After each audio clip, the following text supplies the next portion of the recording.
আসসালামু আলাইকুম দর্শক মণ্ডলী, আজকে একটা নিউজ পেলাম, সেটি হলো যে নির্বাচন কমিশনার তিনি নাকি পদত্যাগ করেছেন এবং পদত্যাগ করার পরে তাকে গ্রেপ্তারের নির্দেশনা দেওয়া হয়েছে।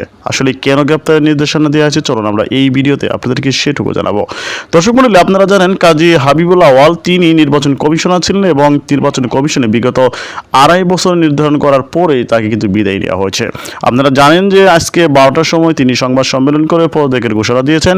এছাড়াও তার যে সাথে যারা সঙ্গী ছিল 4 জন, তারাও কিন্তু পদত্যাগের ঘোষণা দিয়েছেন। এখন প্রশ্ন হলো তিনি কেন পদত্যাগ করেছেন।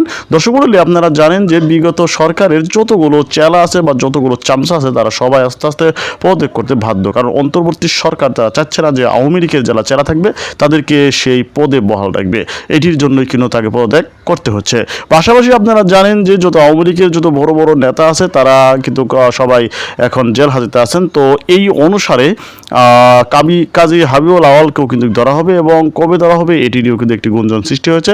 তো অবশ্যই ধরা হবে। তো দর্শক মণ্ডলী, আপনাদের মতে কি মনে হয় কাজী হাবিবুল আওয়ালকে ধরে কি করা উচিত? কমেন্ট বক্সে অবশ্যই আপনার মন্তব্য জানিয়ে দেবেন।